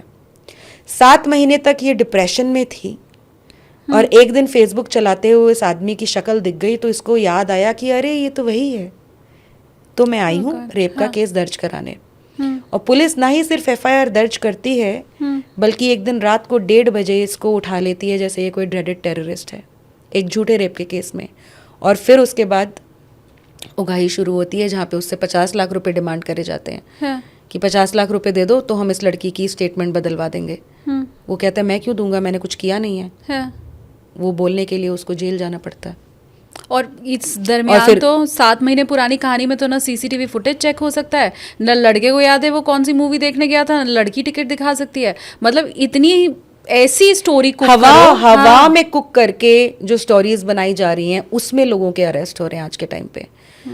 और क्योंकि उनकी वाइफ प्रेग्नेंट थी, और क्योंकि उनका बिजनेस जो है उनके ऊपर इतना डिपेंडेंट था, 3 दिन में उन्होंने 35 लाख रुपए अरेंज करके इस गैंग को दिए। उससे अगले दिन लड़की एफिडेविट साइन करती है, मुझसे तो गलत फहमी हो गई थी, इन्होंने मेरे साथ कुछ किया नहीं था। ये हो रहा है। और लड़की के लिए फिर कोई केस नहीं, या उसके ऊपर पिछले 9 महीने से हम लोग लड़ाई लड़ रहे थे इन लोगों के ऊपर, सिर्फ FIR दर्ज करवाने के लिए। और एक प्रॉपर फिर फरीदाबाद CP DGP हेडक्वार्टर से फिर एक इस हमारी कंप्लेंट का कॉग्निजेंस लिया गया, फिर एक स्पेशल इन्वेस्टिगेशन टीम बैठाई गई, फिर उसके बाद पूरा का पूरा मोडस ऑपरेंडी जो है फरीदाबाद पुलिस ने इन्वेस्टिगेट किया। जब SIT बनाई है तब इन्वेस्टिगेट कर सकते हैं, तो क्या पहले इन्वेस्टिगेट नहीं कर सकते थे? बिल्कुल, हाँ कर सकते हैं, बट करते नहीं है। कोई बड़ी बात नहीं है कि शायद बाकी भी मिले हुए होंगे, शायद पुलिस वाले भी मिले हुए होंगे, तभी ऐसी हवाई बात के ऊपर लड़के को उठा के बंद भी कर दिया गया। ऑब्वियसली बात है। और ये तो वो वक्त होता है जब घर में नया मेहमान आ रहा होता है, एक नई जर्नी शुरू होती है, और वो जर्नी शुरू हो पाती उसके पहले ही वो खत्म हो गई। और इस समय को कोई नहीं लौटा सकता, कोई भी नहीं लौटा जो सकता। दाग लगा है आपके ऊपर, आप उतनी दिन डिप्रेशन में थे, आपकी वाइफ के साथ जो बीता है, उस फैमिली के ऊपर जो बीता है, उसको कोई वापस नहीं लौटा सकता, कोई नहीं वापस कर सकता। These are permanent scars that you are living people with.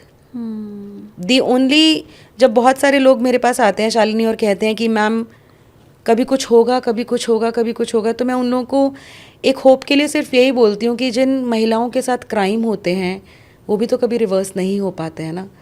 तो अब आप उसको किस चीज़ से, किस तरीके से अपने आप को एक्सेप्टेंस दिलवाओ, शायद वो हमारे ऊपर है, लेकिन गलत किसी के साथ क्राइम हो जाना दीपिका जी, वो रिवर्स ना होना मैं समझ सकती हूँ। क्राइम होना ही नहीं, आपने कुछ किया ही नहीं है, वो तो मतलब, और पूरा परिवार उसमें झेल रहा है, पूरे परिवार के ऊपर जो बीत रही है, पैसे जो चले गए।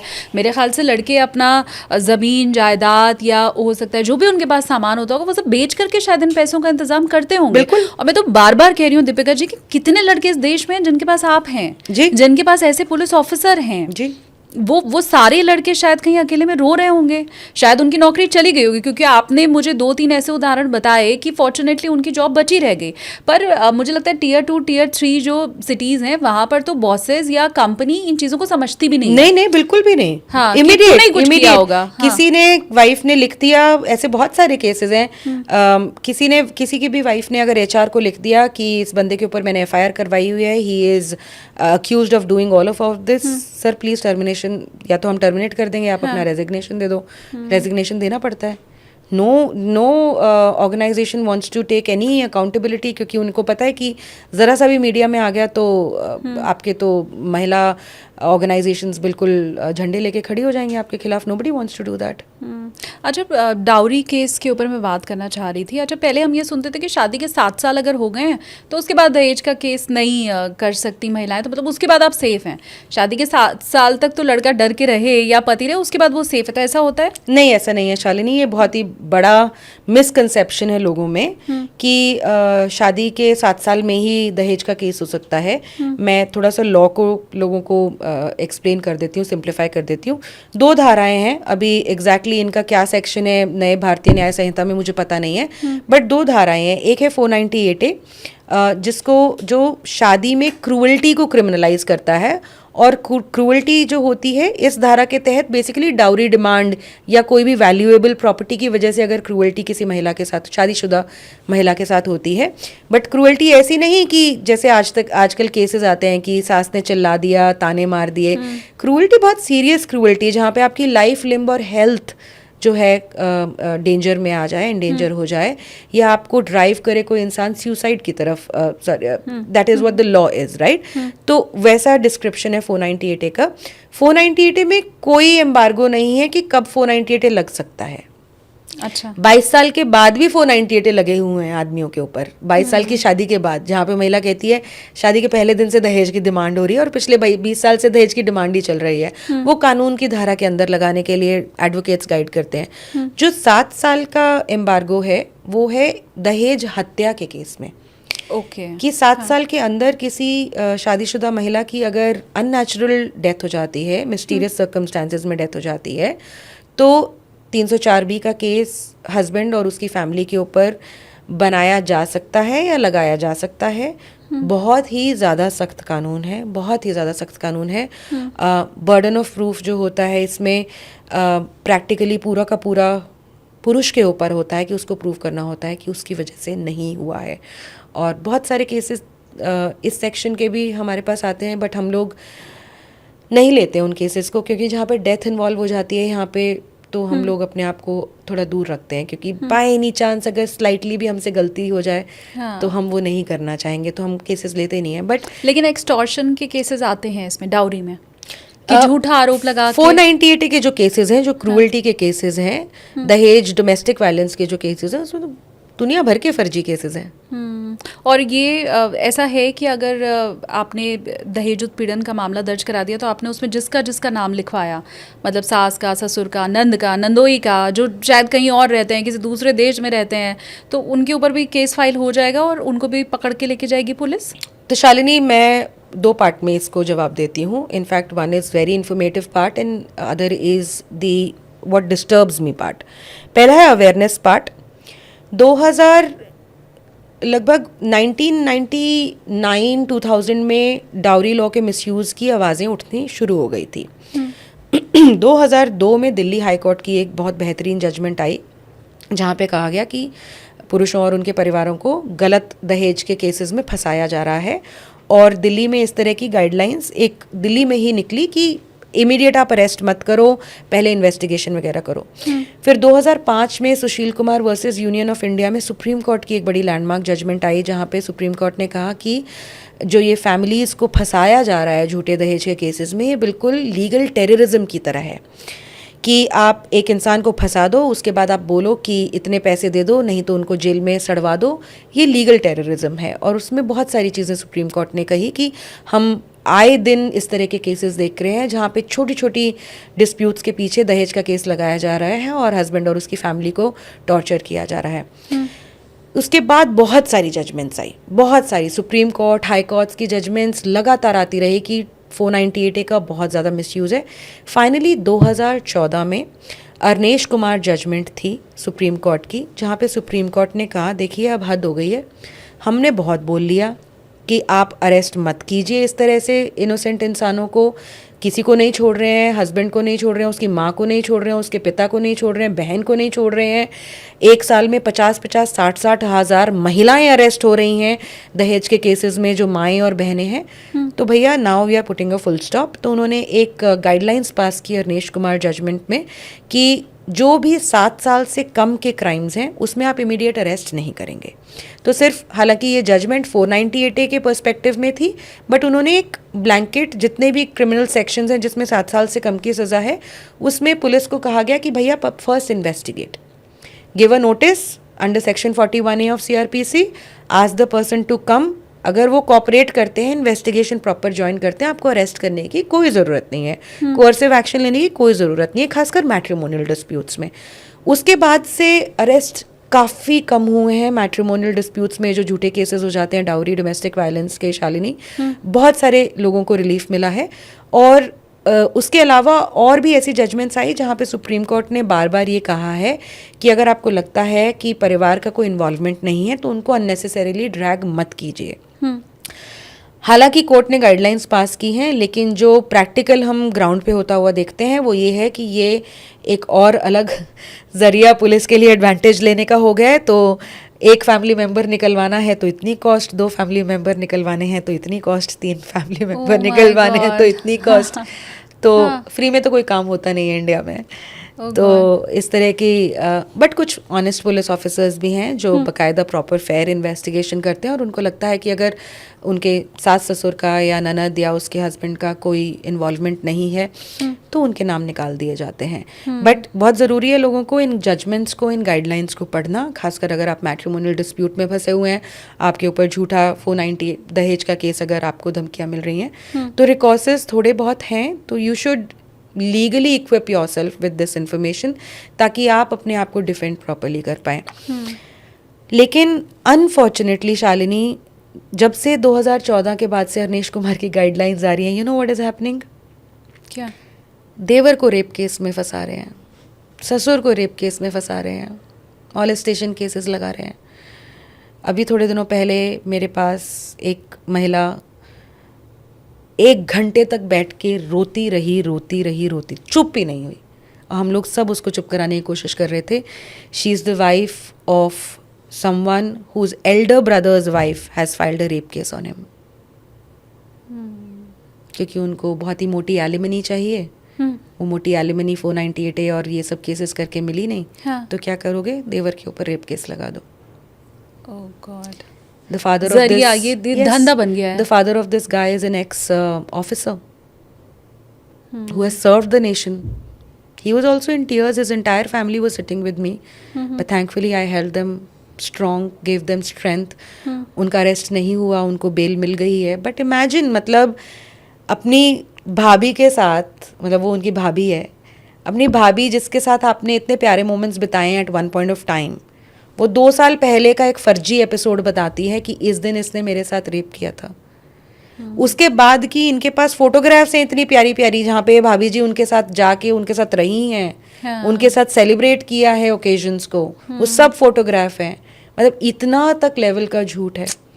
And last but not the least, जहाँ पे मुझे डर लगता है शालिनी, वो ये लगता है कि जैसा मैंने आपको बताया 498A का इतना मिसयूज़ हुआ कि फाइनली सुप्रीम कोर्ट को गाइडलाइंस पास करनी पड़ी। I shudder to think as a woman the day when there would be a judgment like this on rape cases. इस टाइम पे अगर मैं कहूँ, मुझे कोई दो राय नहीं है कहने में कि झूठे rape cases are exactly on the same trajectory as false dowry cases. वहाँ पे तो फिर भी ये होता था कि आपकी पत्नी आपके ऊपर इल्जाम लगा सकती है। हाँ, यहाँ पे तो ओपन प्ले फील्ड, मतलब आपने जब बता दिया कि जिसे देखा ही नहीं, जब उसने लगा दिया इल्जाम तो बाकी तो कुछ बचता ही नहीं है। एक मैट्रिमोनियल केस आया था, उसमें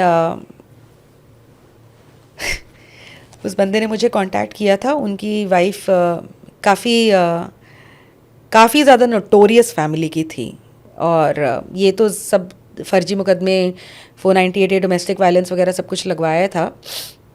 जब इनसे कुछ नहीं हुआ तो उनकी वाइफ ने एक महिला प्लांट की और उनके जीजा के ऊपर झूठा रेप केस करवाया। ओह गॉड। कि मैं इसके पास नौकरी के लिए गई थी। हाँ. उनका ऑफिस वगैरह का पता होगा, मैं इसके पास नौकरी वोकरी के लिए गई थी और इसने मेरा वहाँ पे रेप कर दिया और कोई मेट्रो स्टेशन दिखा दिया, कोई इंसिडेंट दिखा दी, मतलब फर्जी वाड़े की मैं आपको हद बता रही हूँ। और जब ये आदमी फिर थोड़ा सा डिसेंट फैमिली से थे तो ये क्वॉश के लिए जाते हैं दिल्ली हाई कोर्ट और ये बताते हैं कि जिस डेट को वो महिला बोल रही है कि उसका इसने रेप किया है वो इस इंडिया में ही नहीं है। उनके पासपोर्ट पे स्टैंपिंग है कि वो दूसरी कंट्री में है। तो फिर कोर्ट बोलती है, डायरेक्ट करती है दिल्ली पुलिस को कि इन्वेस्टिगेट करके लाओ कि मामला क्या है। और बताती हूँ, अच्छी थी। अभी परसों का केस आया है इलाहाबाद हाई कोर्ट में, तो मतलब क्या इंडिया में कुछ भी हो सकता है। एक गैंग रेप का केस लगाती है माइनर एक आदमी के ऊपर और वो आदमी जाता है हाई कोर्ट और उसके डिफेंस काउंसिल्स जो हैं वो बताते हैं कोर्ट को कि जनाब ना ही ये लड़की एग्जिस्ट करती है, ना ही उसके फैमिली मेम्बर्स एग्जिस्ट करते हैं, जिस काउंसिल ने एफआईआर दर्ज कराई है वो कहते हैं कि मैं कभी इस लड़की से मिला नहीं।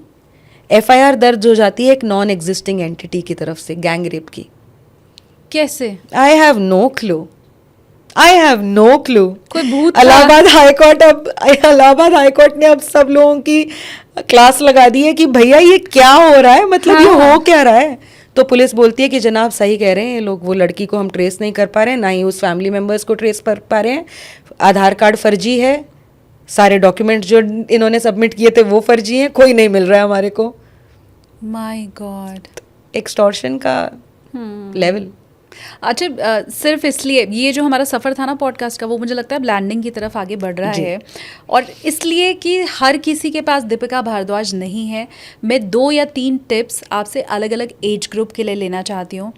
वो लड़का जो 18, 20, 22 साल का है, जो अभी किसी लड़की को डेट कर रहा है या प्लान कर रहा है, उसे कैसे सतर्क रहना चाहिए? आप क्या टिप्स देंगी उसे? मुझे लगता है कि चाहे वो लड़की हो चाहे वो लड़का, मैं जनरल एक बात करूँगी कि आप किसी भी रिलेशनशिप में एकदम से जंप मत कीजिए। हर इंसान अच्छा हो ज़रूरी नहीं है, और अगर आपको कुछ हिंट्स मिलते जाएं कि नहीं ये इंसान सही नहीं है तो उनको इग्नोर मत कीजिए। सिक्स्थ सेंस लड़कियों के पास थोड़ी ज़्यादा होती है लड़कों को जज करने की, लेकिन ऐसा नहीं है कि लड़के भी बिल्कुल डिप्राइव्ड हैं उसके। तो जहाँ पे आपको लगे कि बहुत ज़्यादा मतलब रेड फ्लैग्स हैं या एक नॉर्मल बिहेवियर नहीं है, वहाँ पे please take a step back, और इतना ज़्यादा अपने आप को उस चीज़ में आगे मत लेकर जाइए कि somewhere down the line you will have to regret. बाकी मैं स्कैम्स के पॉइंट ऑफ व्यू से अगर मैं बोलूँ तो इसके पैटर्न्स हैं, फॉर श्योर पैटर्न्स हैं। ना वो इंसान आपको जानना चाहेगा, मतलब लड़की, ना वो आपको लड़की जानना चाहेगी, ना समझना चाहेगी, ना उसको फ़र्क पड़ेगा कि आप कहाँ से बिलोंग करते हैं या आप कैसे हैं। उसको सिर्फ आपको एक जगह पे बुलाना है और आपको चपत लगानी है, ठीक है। तो उसका एक ही मोटिव रहेगा कि एज सून एज पॉसिबल आप उससे मिलने आ जाओ, ठीक है। तो अगर आप अपने आप को बचाना चाहते हैं तो आप अपने आप को बचा सकते हैं ये रेड फ्लैग देख के, और अगर आप फिर भी चांस लेना चाहते हैं क्योंकि आपका इंटरेस्ट कुछ और है, तो आप जाके बेवकूफ़ बन सकते हैं। तो ये कुछ रेड फ्लैग्स हैं जो डेटिंग ऐप स्कैम से बचने के लिए आप यूज़ डेफिनेटली कर सकते हैं। उसके अलावा आप पूछिए। वो महिला, ये तो मुझे इनफैक्ट पॉडकास्ट करते ही करते सवाल मेरे जहन में आया कि जो अपने बेटे की प्रोफाइल बना रही है मैट्रिमोनी साइट के ऊपर, क्योंकि बहुत कॉमन है, तो उन्हें क्या ध्यान रखना चाहिए? वो लड़का दूसरे देश है, दिल्ली में मान लीजिए लड़का रहता है, माँ लखनऊ में रहती है, अब मैच हो गई प्रोफाइल, तो मम्मी ने कहा आज शाम में जाके मिलाना लड़की से जी, या वीकेंड पे जाके मिलाना जी। क्या करना है, क्या ध्यान रखना है? मुझे लगता है स्टार्टिंग की मीटिंग्स अगर आप किसी इंसान जिसको आप अच्छी तरह से नहीं जानते हो, पब्लिक प्लेसेस पे कीजिए, ऐसी प्लेसेस पे कीजिए जहाँ पे बहुत सारे लोग हों, आराम से बैठ के कॉफ़ी पीजिए, चाय पीजिए, कोई दिक्कत वाली बात नहीं है। आप ऐसी सिचुएशन में लैंड नहीं करेंगे जहाँ पे आप अपने आप को बचा ना पाएँ। जैसे ऐसे बहुत सारे केसेस हैं जहाँ पे इस तरह से लड़की ने बुलाया और उसके साथ गैंग मेंबर्स थे, और वहाँ पे जो है लड़के को मार पिटाई करी गई और उससे पैसे की उगाही करी गई। तो अब आप एक प्राइवेट स्पेस में जा रहे हैं तो आपको मदद मिलना भी थोड़ा मुश्किल हो जाता है। तो जब तक आप किसी इंसान को बहुत अच्छी तरह से समझ ना पाएँ तो ऐसी जगह पे मिलिए जहाँ पे अगर आप किसी प्रॉब्लम में लैंड कर जाते हैं तो आप मदद ले सकें, या फिर ऐसा ना, मतलब पब्लिक प्लेस में होने की ये भी बेनिफिट होता है कि आसपास सीसीटीवीज रहते हैं, तो कोई इंसान एकदम से ऐसे खड़ा होकर झूठा एलिगेशन लगाएगा तो एटलीस्ट आपके पास ये रहेगा कि आप कहीं ना कहीं से कोई सबूत जुटा सकते हैं। तो that can be taken care of. वो लड़के जो फंस ही चुके हैं, पुलिस उनकी नहीं सुन रही है या उन्हें लग रहा है कि मेरे ऊपर कोई भरोसा नहीं करेगा, वो कौन सी संस्था है या कहाँ पे वो, अब महिला हेल्पलाइन तो होती है, मुझे पता नहीं है अगर ऐसा कोई नंबर पुरुषों के लिए है, वो तो आप बेहतर बताएंगी। क्या दीपिका भारद्वाज को वो टैग कर सकते हैं, ट्वीट कर सकते हैं, डीएम कर सकते हैं, या आपके जैसे बाकी लोग हैं, कोई संस्था है, कुछ ऐसा है जो आप बता सकें? मेरी वेबसाइट है ekamnyay.org, वहाँ से कोई भी हमें कांटेक्ट कर सकता है। मेरी ईमेल आईडी बहुत सिंपल है, दीपिका भारद्वाज जो मेरा नाम है, contact@dipikabhardwaj@gmail.com। हम लोग सिर्फ 3 लोग की एक अभी टीम है, तो हमारा कोई हेल्पलाइन नंबर नहीं है जो कि मैं लोगों के साथ शेयर कर पाऊँ। ये 300 लोगों की thank you so much Shalini. But हम लोग काफ़ी एक्टिव रहते हैं। Email is the best medium जिससे आप हमारे को संपर्क कर सकते हैं। बट सोशल मीडिया पे मैं हर प्लेटफॉर्म पे हूँ, इंस्टाग्राम पे हूँ, ट्विटर पे हूँ, लेकिन एक संस्था जिसकी हेल्पलाइन भी है, और जैसा कि आपने कहा शालिनी, कोई भी ऐसी महिलाओं की तरह पुरुषों की हेल्पलाइन नहीं है जो कि सरकार चला रही हो मदद के लिए, लेकिन एक ऑर्गेनाइजेशन है सेव इंडियन फैमिली, उनके बहुत सारे चैप्टर्स अक्रॉस इंडिया हैं, और उनकी हेल्पलाइन का नाम है SIF1 888-498-498। उनको आप कॉल कर सकते हैं। अगर उनको कॉल करके मुझे कांटेक्ट करना चाहते हैं तो वो भी कर सकते हैं। ये लोग सिर्फ हेल्पलाइन नहीं रन करते हैं, ये लोग पब्लिक मीटिंग्स भी करते हैं। तो ऐसे बहुत सारे शहर हैं, चंडीगढ़ है, दिल्ली है, मुंबई है, जहाँ पे इनकी फ़िज़िकल मीटिंग्स होती हैं, जहाँ पे विक्टिम्स आते हैं, एक दूसरे से इंटरेक्ट भी करते हैं, एक दूसरे की सिचुएशंस को सुनते हैं, थोड़ा सा एक दूसरे को सपोर्ट करते हैं। इसके अलावा NCM India council for man affairs है, KD झा उसको चला रहे हैं, सहोदर ट्रस्ट है, उसको शोनी कपूर चला रहे हैं। डाउन साउथ भी बहुत सारी ऑर्गेनाइजेशंस हैं जो आज के समय पे पुरुषों को मदद कर रही हैं। तो बहुत सारी ऑर्गेनाइजेशंस हैं। मैं क्रक्स में अगर बोलना चाहूँ, आप जहाँ पे भी हैं एक बार प्लीज़ सर्च करने की कोशिश ज़रूर करिए। आज के समय पे ज़्यादातर लोगों के पास स्मार्टफ़ोन है, बस एक बार गूगल पे सर्च करने की कोशिश कीजिए कि आपके आसपास फॉल्स केसेस अगर आदमियों के ऊपर होते हैं तो वहाँ पे कोई मदद करने की संस्था है, या कोई ऑर्गेनाइजेशन है, या कोई इंसान है जो कि अपने इंडिविजुअल लेवल के ऊपर लोगों को मदद। ऐसे भी बहुत सारे इंडिविजुअल्स हैं जो कि कोई ऑर्गेनाइजेशन नहीं है लेकिन लोगों की मदद करते हैं, प्रो बोनो मदद करते हैं। तो क्रक्स ये है कि मदद लेने की कोशिश कीजिए, स्पीक अप, अपने ही अंदर में घुटिए मत, और एक्सट्रीम एक्शन लेने का या इस दुनिया से चले जाने का तो बिल्कुल भी मत सोचिए, कोई फ़र्क नहीं पड़ता। अभी हम लोगों ने KD झा, जिनका मैंने नाम लिया, KD ने एक प्रोटेस्ट किया था जंतर मंतर पे, तो वहाँ पे एक बहुत ही यंग बच्चा आया हुआ था, उसके भाई ने एक्सट्रीम स्टेप लिया, और उसके एक्सट्रीम स्टेप लेने के बाद अब वो इस दुनिया में नहीं है, तो उसके बाद उसकी वाइफ ने अब दहेज, डोमेस्टिक वायलेंस के सारे केसेस जो हैं उनके परिवार के ऊपर कर दिए। तो वो है भी नहीं बेचारा, जो लड़ नहीं सकता, अब उसके परिवार को केसेस लड़ने पड़ेंगे। तो मतलब एक्सट्रीम के बारे में कभी मत सोचिए। बहुत सारे ऐसे लोग हैं जो अनफॉर्चुनेट है, और मेरे को ये एडमिट करना पड़ेगा, क्योंकि ऐसा नहीं है कि मैं सिर्फ एक डायरेक्शनल व्यू रखूं। बहुत सारे, मैं कहती हूँ, हेल्पलेसनेस में लोग किसी भी तरह की बात करते हैं, लेकिन नाजायज़ बात जो है उसको आप जायज़ नहीं ठहरा सकते हैं। बहुत सारे लोग कहते हैं कि कानून इतना ज़्यादा एक तरफा है, लोग प्रोपेल हो रहे हैं कि क्राइम अपने हाथों में ले लें। नहीं, कभी भी ना क्राइम अपने हाथ में लें, ना कभी एक्सट्रीम स्टेप अपने हाथ में लें। आज के समय पे महिलाओं के लिए बदलाव इसलिए आया है, इसलिए नहीं आया है कि महिलाएं बहुत सारी उन्होंने अपने आप को सैक्रिफाइस कर लिया, इसलिए आया है क्योंकि जाने हज़ारों लाखों महिलाओं ने वो लड़ाइयाँ लड़ी हैं जो लड़ने की सक्षम नहीं थी, बट उन्होंने अपने आप को सक्षम बनाया। तो मैं पुरुषों को भी यही बोलूँगी कि ये एक दिन की, एक साल की या 10 साल की लड़ाई नहीं है, एक बहुत ट्रांजिशनल चेंज है। अपने केसेस को लड़िए, एग्जाम्पल सेट कीजिए, प्रेसिडेंट सेट कीजिए, जिसकी वजह से दूसरे लोगों को इंस्पिरेशन मिले और एक सोसाइटल चेंज भी आए। तो that is living a life which is worth living. Otherwise तो जितनी हिम्मत भरी बातें आपने की हैं, मुझे पूरी उम्मीद है कि हमारे व्यूवर्स जो सुन रहे होंगे और खुदा न खास्ता अगर फंसे हुए होंगे ऐसे किसी मामले में, तो उन्हें हिम्मत ज़रूर मिली होगी, संबल ज़रूर मिला होगा। ख़ासकर जो आपने नंबर्स बताए हैं या जिन लोगों का आपने जिक्र किया है, वो बहुत बड़ी मदद है लोगों के लिए।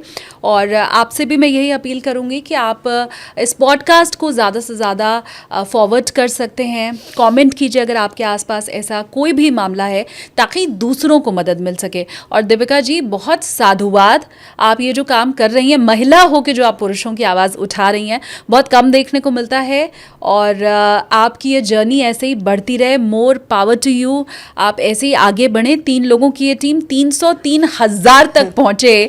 मैं यही चाहती हूँ आपकी टीम बढ़े, लेकिन ऐसे जो केसेस है ना वो कम हो जाए, वो मैं कतई नहीं चाहती हूँ। तो बहुत थैंक यू आपका। मैं आपके ऑडियंस से एक रिक्वेस्ट ज़रूर बोलना चाहूँगी बिफोर वी एंड। मेरी डॉक्यूमेंट्री फिल्म्स जो हैं मार्टर्स ऑफ मैरिज जो कि झूठे दहेज और डोमेस्टिक वायलेंस के केसेस के ऊपर है, और इंडिया सन्स जो झूठे रेप केसेस के विक्टिम्स के ऊपर है, वो दोनों इस समय जियो सिनेमा पे स्ट्रीम कर रही हैं।